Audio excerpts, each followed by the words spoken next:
Hello one, welcome to JVA batch. So in last lecture we studied about mole concept. So that was an important concept जो हमारे लिए पढ़ना बहुत ज़रूरी था. तो अब हम स्टार्ट कर रहे हैं एटॉमिक स्ट्रक्चर. बहुत अच्छा चैप्टर है, इंटरेस्टिंग चैप्टर, इसको हम पढ़ते चलेंगे. तो बेसिक टू हाई हम जाते अच्छे से इसको पढ़ेंगे 100%, चाहे वो बेसिक हो या हाई लेवल हो.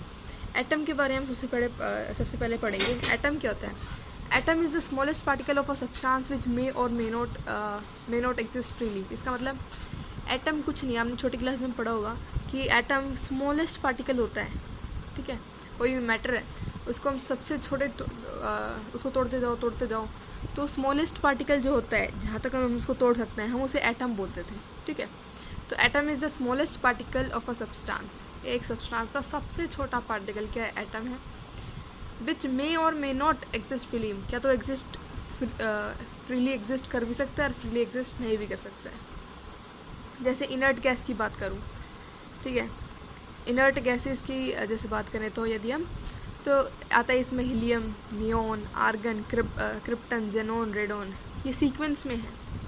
ऐसे ही सीक्वेंस में आपको याद रखनी है. Helium, neon, argon, krypton, xenon and radon. ठीक है, इनके ये क्या है? सिंबल्स हैं. और ये सारी मोनो एटॉमिक होती है. मोनो एटॉमिक मतलब ये मोनो एटॉमिक होती है, मतलब कि एटॉमिक मतलब एटॉमिसिटी हम बात करते थे. तो एटॉमिसिटी का मतलब होता है एक कंपाउंड में, एक सब्सटेंस में कितने एटम्स हैं, उसे हम कहते हैं एटॉमिसिटी. और मोनो एटॉमिक मतलब उसमें सिर्फ एक ही एटम प्रेजेंट है. ठीक है, जैसे मैं बात करूँ ऑक्सीजन, तो वो होता है O2, तो इसकी एटॉमिसिटी हुई 2. ठीक है, ऐसे बात करूँ ओजोन, O3, तो इसकी नंबर ऑफ एटम्स कितने इसमें? 3. CO2 की यदि बात करूँ तो इसमें है 3 एटम्स. ठीक है, तो इसकी एटॉमिसिटी हुई 3. CO2 में 3 कैसे हुई? एक C जो अकेला C है, एक वो एटम और 2 ऑक्सीजन है, तो इसलिए 3 इसमें एटम्स प्रेजेंट है. किसमें? CO2 में. तो इनर्ट गैस, इन सब ये सारी इनर्ट गैसेस होती हैं. Helium, neon, argon, krypton, xenon and radon. तो ये मोनो एटॉमिक होती है, मतलब कि ये ऐसे ही रहती है. ये He2 नहीं होता, He3 नहीं होता, He8 नहीं होता. ठीक है, समझ रहे हो? ये सिर्फ H ही रहता है, अकेला रहता है. हीलियम अकेला रहता है, neon, argon, krypton, xenon, radon भी सारे ही अकेले रहते हैं. ये मोनो एटॉमिक होता है. और इनकी वैलेंसी क्या होती है? 0 होती है, क्योंकि इनका जो लास्ट शेल होता है वो हमेशा कम्प्लीटली फिल्ड होता है. ऑक्टेट रूल हम पढ़ते हैं. ऑक्टेट रूल में कहते हैं जो लास्ट शेल होता है वो फिल होना चाहिए. तो यहाँ पे सारे शेल फिल होते हैं, तो इसलिए इनकी वैलेंसी क्या होती है? 0. अब बहुत से मेटल्स भी होते हैं जो फ्रीली एग्जिस्ट करते हैं. इनर्ट, ये सारी इनर्ट गैसेस हैं, ये फ्रीली एग्जिस्ट करने वाली गैसेस हैं. एग्जाम्पल है उनके. और मेटल्स भी बहुत से फ्रीली एग्जिस्ट करते हैं, जैसे जिंक हो गया, आयरन हो गया, कॉपर हो गया. ठीक है, तो ये जो सारे होते हैं ये भी क्या होते हैं? फ्रीली एग्जिस्ट करते हैं. ठीक है, जैसे हमने कॉपर की वायर्स देखी होंगी. ठीक है, तो कॉपर ही कॉपर है उसमें, तो वायर में, समझ रहे हो? तो मेटल्स जो होते हैं वो भी फ्रीली एग्जिस्ट करते हैं, जैसे जिंक हो गया, आयरन हो गया और कॉपर हो गया. ठीक है, इनकी भी वैलेंसी 0 होती है. ठीक है, क्योंकि वो मेटल्स है ना. वैसे तो Cu+2 होती है, बट जब वो शीट की फॉर्म में है तो बॉन्ड उसने कुछ बना रखा होता है, वो आगे जाके पढ़ेंगे बॉन्ड्स के बारे में, इसलिए वो 0, इनकी वैलेंसी 0 होती है. ठीक, 0 होती है. अब कंबाइंड स्टेट में, मतलब कि हमने बोला था क्या तो फ्री एग्जिस्ट कर सकती है और नहीं भी कर सकती. तो कब फ्री एग्जिस्ट नहीं करती? जब वो किसी के साथ जुड़ी हुई होती है, कंबाइंड स्टेट में होती है. क्या तो वो मॉलिक्यूल्स बनाएंगे, कंपाउंड्स, जैसे H2 बना दिया, O2, N2, H2O, CO2. ठीक है, ये जब एक दो एटम या दो या दो से ज़्यादा एटम मिल के रहते हैं तो उसे हम कंबाइंड स्टेट बोल देते हैं. तो वो एग्जिस्ट फ्रीली नहीं कर रहे. कौन? एटम्स. ठीक है, जैसे उसमें ना उसकी एटोमिसिटी, जिसकी एटोमिसिटी 1 से ज़्यादा है, वो क्या है? कंबाइंड स्टेट में रह रहे हैं वो, और वो फ्रीली एग्जिस्ट नहीं करते. ये बात है. ठीक है, अब आता है डाल्टन एटॉमिक थ्योरी. ठीक है, on the basis of Dalton atomic theory, Dalton ने क्या कहा एटम के बारे में? डाल्टन ने कहा कि atom is the smallest particle which is not further divisible. क्या बोला डाल्टन ने? डाल्टन ने बोला कि एटम बहुत सबसे छोटा पार्टिकल है किसी मैटर का, इसको और डिवाइड नहीं कर सकते. पर जो मॉडर्न थ्योरी आई, मॉडर्न थ्योरी में जैसे एक फैराडेज इलेक्ट्रोलाइसिस प्रोसेस जिसने ये एक्सप्लेन किया, डाल्टन को गलत प्रूफ किया, और मॉडर्न थ्योरी है। तो इसने बताया कि एटम जो होता है ना वो कंसिस्ट करता है three fundamental particles, electron, proton और न्यूट्रॉन। क्या बोला कि डाल्टन ने ये बोला कि atom is the smallest particle of a matter, सबसे छोटा टुकड़ा है एक मैटर का। बट जब मॉडर्न थ्योरी आई तो उसने बताया कि फंडामेंटल एक एटम के अंदर बहुत से फंडामेंटल पार्टिकल्स भी होते हैं, जैसे इलेक्ट्रॉन्स, प्रोटॉन्स, न्यूट्रॉन्स। तो ये तीन होते हैं, ठीक है। अब ये कोई भी चीज़ आती है तो उसका पहले प्रूफ होता है, कोई साइंटिस्ट है पहले तो वो प्रूफ देता है कि ऐसे ऐसे हुआ है तो इसलिए ये बात सच है। तो ऐसे है फैराडेज इलेक्ट्रोलाइसिस प्रोसेस, ठीक है। इसके लिए क्या है, Faraday's electrolysis process. So Faraday discovered conductivity of electricity bye a salt solution.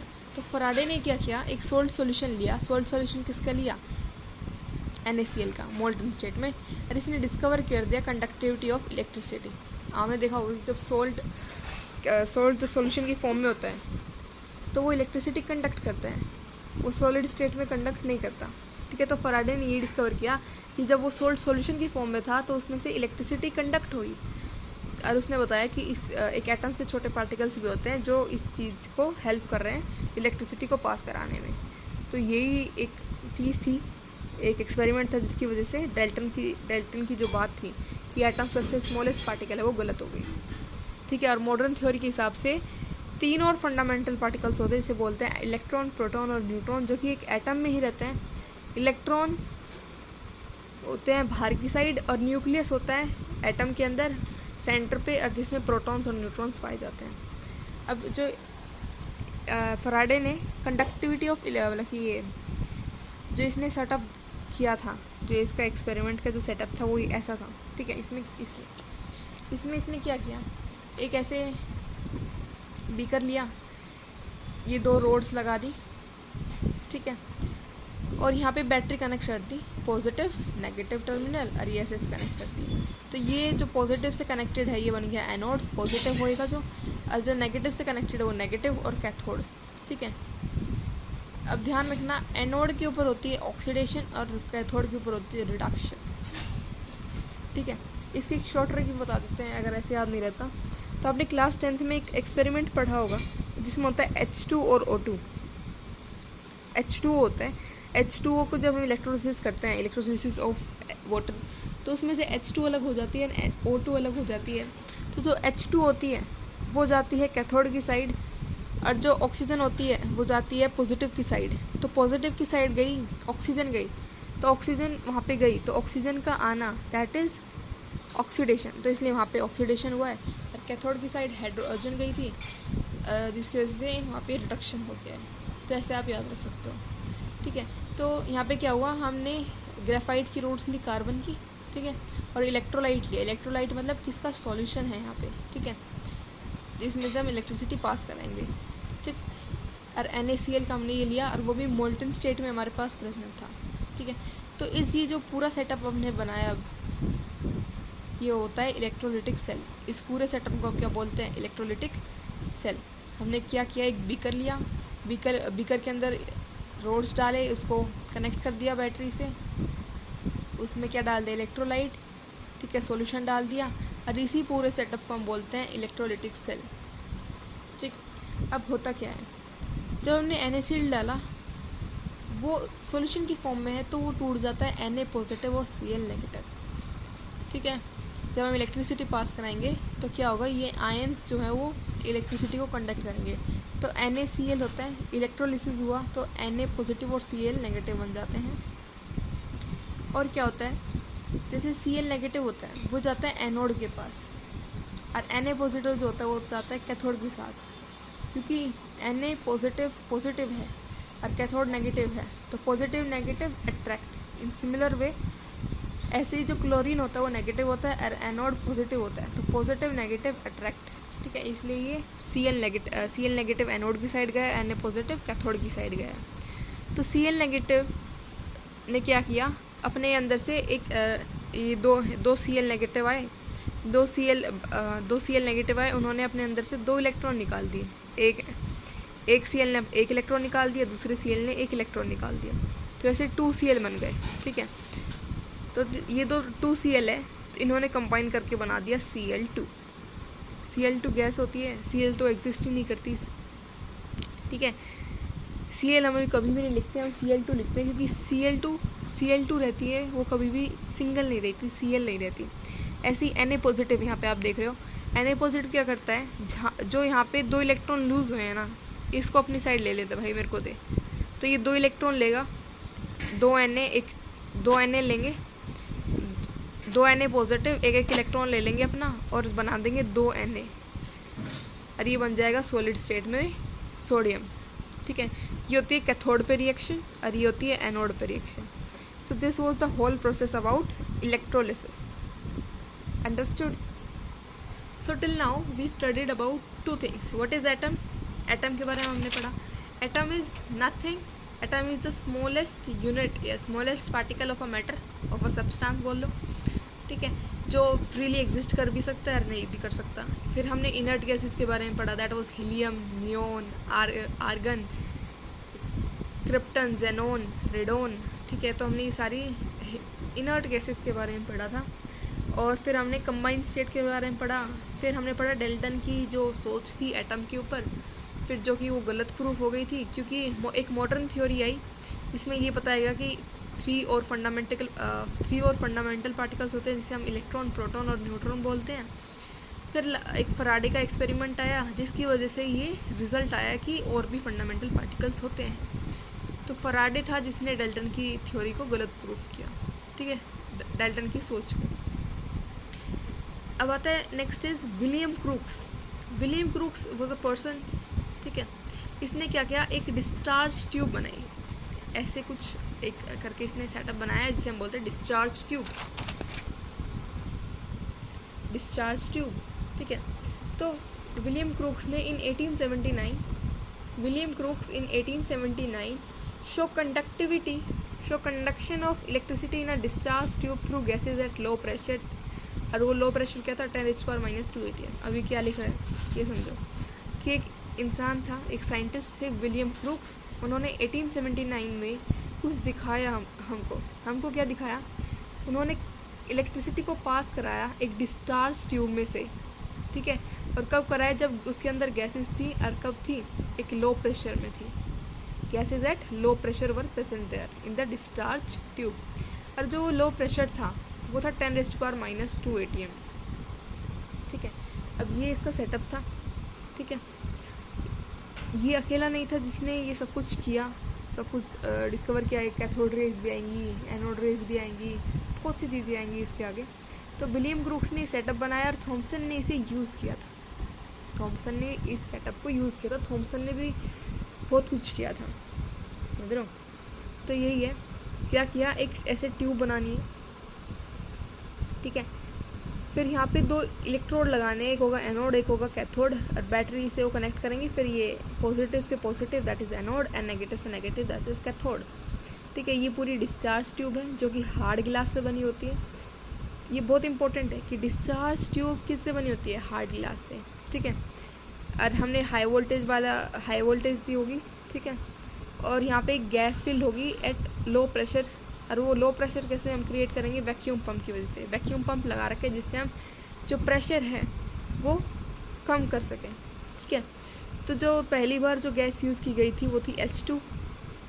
ठीक है, अब तो हम कोई सी फिल कर सकते हैं जो हमारा मन करे, क्योंकि जो करंट या हम कह सकते हैं, अभी तो तुम नहीं समझोगे अच्छे से, अभी 5 मिनट बाद अच्छे से समझने लग जाओगे। तो इसकी बात करेंगे। ठीक है, क्या बात करेंगे कि जो गैस का जो नेचर होता है उसके ऊपर कैथोड रेज डिपेंड नहीं करती। ठीक है, ये समझेंगे। ठीक है, तो अभी ये समझो कि H2 गैस यूज़ की गई थी फर्स्ट टाइम में eight low pressure. Vacuum pump इसलिए लगाया गया है। और हमने ना क्या किया था, ZnS की कोटिंग भी की थी, किस पे, एनोड की साइड। ZnS की कोटिंग की थी एनोड की साइड। और जब इसके ऊपर कुछ चीज़ टकराएगी, ZnS की प्रॉपर्टी होती है कि जब कोई चीज़ इसके ऊपर टकराती है तो फ्लोरेसेंट ग्रीन कलर देता है। तो ZnS फिर जब इलेक्ट्रिसिटी पास कराई गई इस एक्सपेरिमेंट में, तो इस साइड क्या हुआ, एनोड की साइड ग्रीन कलर देखा गया। जिसकी वजह से कुछ रिजल्ट्स हमको मिले और हमें वही पढ़ने हैं।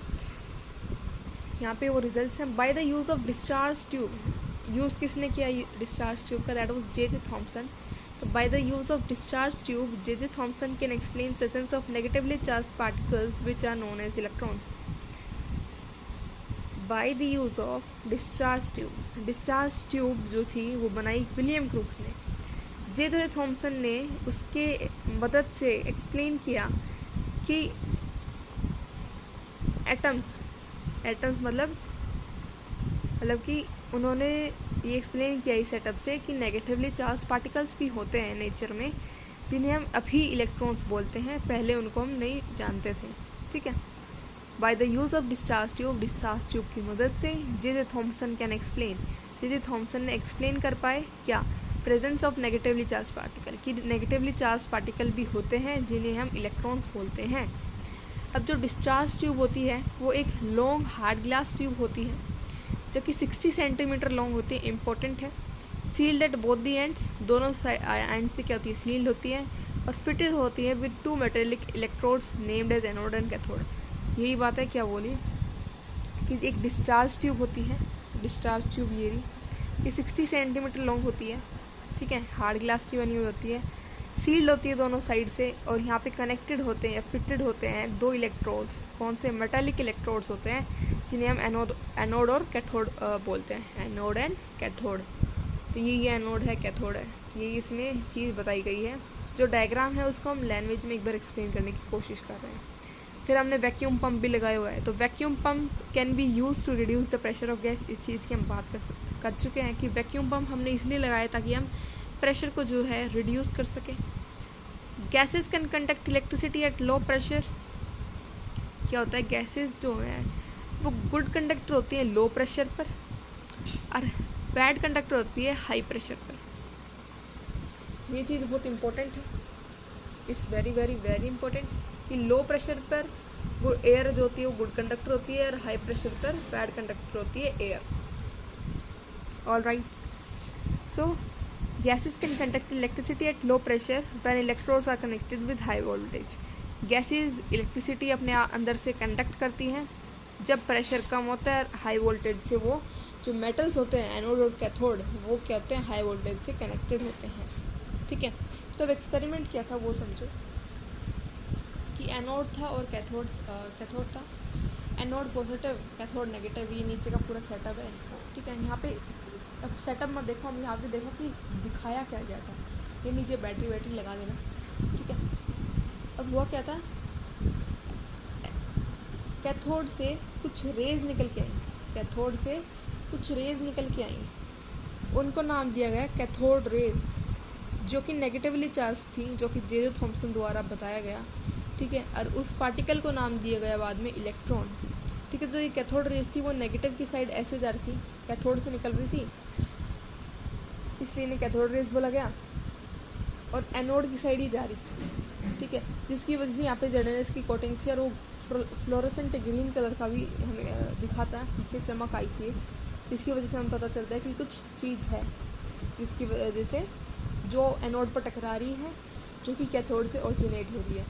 ओके, तो ये थी कैथोड रेज का एक्सपेरिमेंट, कैथोड रेज का इन्वेंशन, डिस्कवरी हम बोल सकते हैं।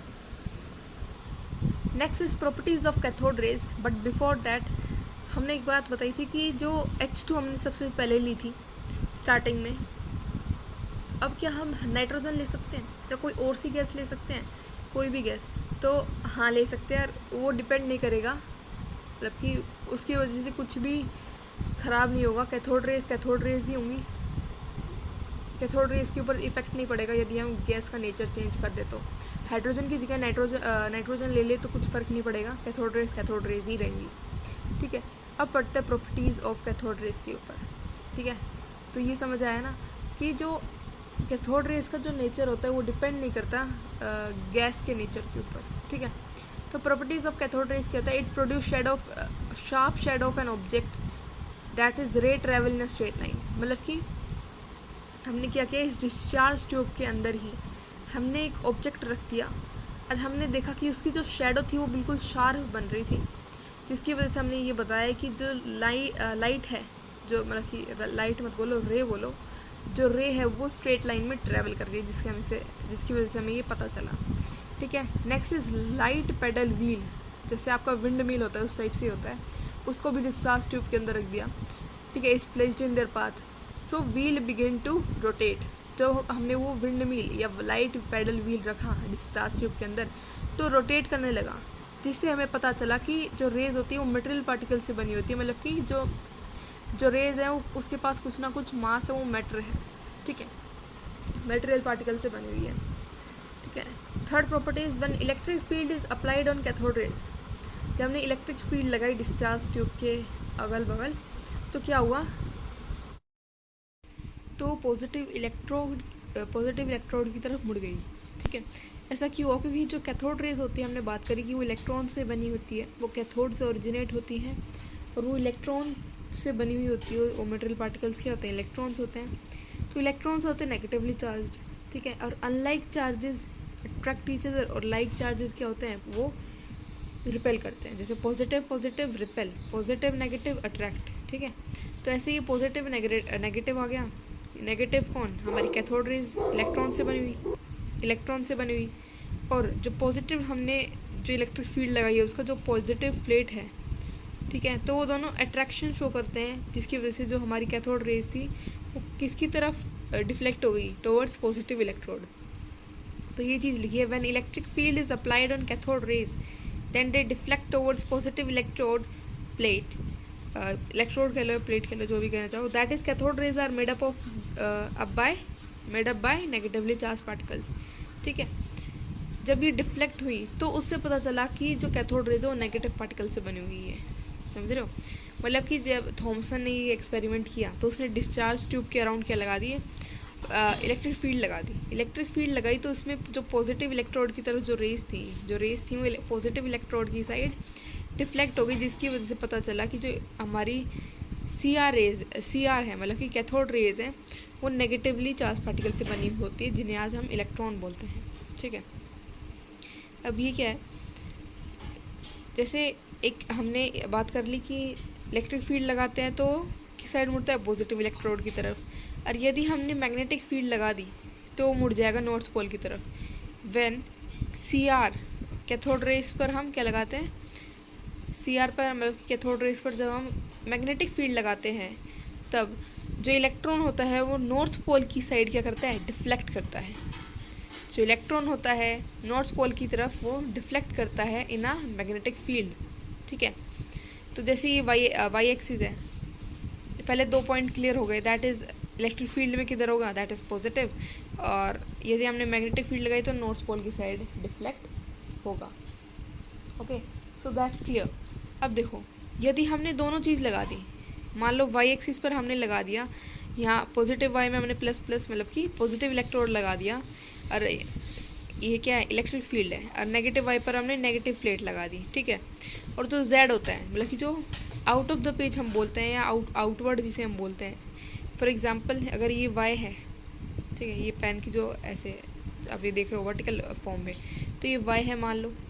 ठीक है, ये ऐसे एक्स होगा। ठीक है, तो जेड ऐसे बाहर की साइड होगा। ठीक है, तो जेड बाहर की साइड होगा, और ऐसे ही एक इनटू द पेज होता है, दैट इज़ माइनस जेड। ठीक है, तो ये आपको पता होगा, आपने क्लास 10th में फ्लेमिंग्स लेफ्ट हैंड रूल पढ़ा होगा। ठीक है, उसमें ये आता है, उसमें बनाते हो ना एक्स वाई जेड ही तो होते हैं, ऐसे होता है। ठीक है, तो ये हो गया वाई, ये थंब वाई हो गया, ये क्या हो गया एक्स, और ये बाहर जो आ रहा है इसे जेड बोलते हैं। तो ये 3 होते हैं। ठीक है, 3 एक्सिस हमने बना दिए। ये क्लियर हो गया, ओके डन। ठीक है, तो एक साइड हमने लगा दिया नॉर्थ पोल, एक लगा दिए हमने इलेक्ट्रिक फील्ड, मतलब दोनों चीज़ें लगा दी, मैग्नेटिक फील्ड भी लगा दी और इलेक्ट्रिक फील्ड भी हमने लगा दी है। और यदि हमने एक इलेक्ट्रॉन को दौड़ाया कि भाई सी आर रेस को दौड़ाया, सी आर रेस किससे बनी है, इलेक्ट्रॉन से, तो जब हमने यहाँ पे सी आर रेस को दौड़ाया और पॉजिटिव मतलब कि इलेक्ट्रिक फील्ड भी लगा दी और मैग्नेटिक फील्ड भी लगा दी, तो इलेक्ट्रॉन पे कोई भी डिफ्लेक्शन नहीं आएगा इफ़ जो इलेक्ट्रिक फील्ड की और मैग्नेटिक फील्ड की जो पावर है वो इक्वल हुई। तब अगर मैग्नेटिक फील्ड और इलेक्ट्रिक फील्ड की पावर इक्वल है तो जो इलेक्ट्रॉन है वो अनडिफ्लेक्टेड सीधा का सीधा निकल जाएगा जब दोनों फील्ड लगा रखी हो, मैग्नेटिक और इलेक्ट्रिक, और उनकी पावर सेम हो।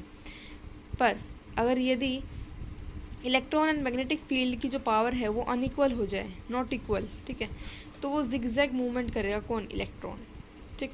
तो ये हो गई कुछ बातें। अब आती है next property, when they strike with metal foil it becomes heat up, that is raise produce heating effect. तो क्या होता है, व्हेन दे स्ट्राइक मतलब कि व्हेन देखो यहाँ पे कैथोड रेज CR, ठीक है।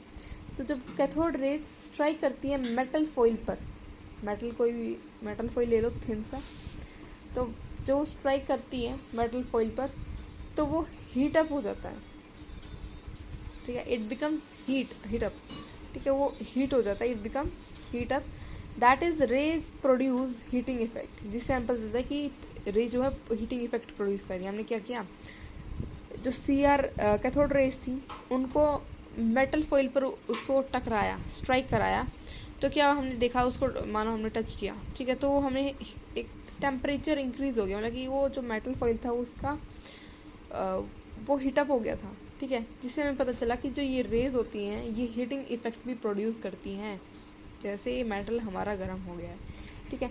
Next properties, they produce x ray when they strikes with hard metal, ठीक है। जब हार्ड मेटल के साथ CR कैथोड रेज, ठीक है, CR मतलब कैथोड रेज स्ट्राइक करती हैं तो वो एक्सरे प्रोड्यूस करती हैं, so they produce x ray when they strikes with hard metal, ठीक है। why do we use hard metal? because the reason behind this is that if we will use thin metal, और हमें पता है कि जो ये क्या होती हैं, CR रेज होती है, कैथोड रेज होती है, हीटिंग इफेक्ट प्रोड्यूस करती हैं, ये हीटिंग इफेक्ट प्रोड्यूस करती हैं, तो जो हमारा थिन मेटल होगा वो तो मेल्ट हो जाएगा। अगर हमने पढ़ा कि जो कैथोड रेज होती है वो हीटिंग इफेक्ट प्रोड्यूस करती है, और यदि हमने थिन लिया तो वो तभी, थिन मेटल लिया तो वो तो तभी मेल्ट हो जाएगा। इसलिए हम क्या लेते हैं, हार्ड मेटल लेते हैं ताकि वो मेल्ट ना हो, और जब उसके ऊपर कैथोड रेज CR जब स्ट्राइक करेंगी तो उसमें से एक्स रेज का क्या होगा, एक्सरे प्रोड्यूस होंगी, ठीक है। एक और प्रॉपर्टी है, दे अफेक्ट फोटोग्राफिक प्लेट, ठीक है, वो फोटोग्राफिक प्लेट को भी क्या करती है, फोटोग्राफिक फिल्म कह लो, फिल्म, तो इन दोनों को इनको इफेक्ट करती है, ठीक है, अफेक्ट करती है कौन, CR कैथोड रेज, ठीक। And they can show penetrating effect also with thin metal foil.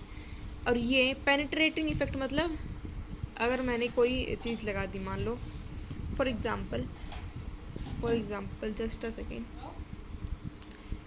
Look here, मान लो मैंने एक थिन मेटल फॉइल लगा दी, पेनिट्रेटिंग इफेक्ट का मतलब, मान लो ये आपकी कोई भी थिन मेटल है, ठीक है, थिन क्या ये मेटल, तो जो थिन मेटल है, पेनिट्रेटिंग इफेक्ट मतलब यहाँ से रेज आई इसके आर्क पर,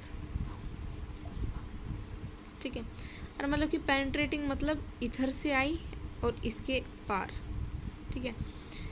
अब फॉर एग्जांपल मैं यही एक एग्जांपल लूँ, मान लो कोई एक चीज़ है, ये ऐसे आई रे, ठीक है, और ये ऐसे चली गई, ये पहली रे है, रे 1, ठीक है, और मान लो एक सेकंड रे है जो ऐसे आई, ठीक है, और मान लो वो ऐसे ही वापस चली गई, इस पे ऐसे आई और ऐसे ही वापस चली गई, ये सेकंड रे है, तो पेनिट्रेटिंग इफेक्ट किसने शो किया, आर पार कौन गई, फर्स्ट वाली, सेकंड तो यहीं से टकरा के वापस आर पार तो गई नहीं, इसके आगे तो आई नहीं, तो ये शो नहीं किया। पेनिट्रेटिंग मतलब आर पार चले जाना, तो यही होता है जो कैथोड रेज होती हैं CR, ठीक है, जो कैथोड रेज होती हैं वो थिन मेटल यदि हम यूज़ करें तो उसकी क्या हो जाती है, आर पार हो जाती है, उससे उसको पेनिट्रेट कर जाती हैं, ठीक है। तो ये यहाँ पे लिखा है, they show penetrating effect also with thin metal foil. अब why we are not taking thick मतलब मोटा मेटल फॉइल हम क्यों नहीं ले रहे हैं, बिकॉज द रीज़न इज अगर थिक होगी तो वो पेनिट्रेट नहीं कर पाएंगी, ठीक है, वो आसानी से पेनिट्रेट नहीं कर पाएंगी, और हमें तो पेनिट्रेटिंग इफेक्ट दिखाना है कि होता है कि नहीं, तो इसलिए हमने थिन मेटल फॉइल लिया है, ठीक है। अब यहाँ पे आता है एक important point, that is cathode raise first originate from cathode metal and then gaseous particles get ionized and emit electron which participate to form CR. CR माने cathode rays, cathode rays, ठीक है। क्या बोला है, cathode rays first originate from cathode metal. हमने पढ़ा था कि एक डिस्चार्ज ट्यूब बनाई थी ऐसे करके, ठीक है, ऐसे डिस्चार्ज ट्यूब बनाई थी, उसमें हमने इलेक्ट्रोड्स लगाए थे दोनों साइड। हमने देखा कि जो कैथोड रेज हैं वो कैथोड से ओरिजिनेट हो रही हैं, तो कैथोड रेज वही चीज़ यहाँ पे लिखी है कि cathode rays first originate from cathode metal, cathode electrode से वो ओरिजिनेट होती हैं, and then gases particle gate ionised, ठीक है। अब क्या हुआ, वहाँ से कैथोड रेज ओरिजिनेट हुई और हमने डिस्चार्ज ट्यूब में लो प्रेशर पर हमने डाल रखी उसमें गैस, तो उसकी वजह से क्या होता है, जो गैस पार्टिकल्स होते हैं वो भी आयनाइज हो जाते हैं और वो करते हैं इलेक्ट्रॉन को क्या करते हैं, एमिट करते हैं, रिलीज करते हैं, जो कि पार्टिसिपेट करते हैं टू फॉर्म CR। अंडरस्टूड। चलो एक बार और पढ़ते हैं। Cathode rays first originate from cathode metal and then gaseous particles get ionized and emit electron which participate to form CR. Now let's understand it by an example, ठीक है। look at an example. For example ये हमारी क्या एक discharge tube है जिसकी length क्या होती है, जिसकी लेंथ 60 सेंटीमीटर, अभी तो बताया था थोड़ी देर पहले। यहाँ पे हमने लगा दिए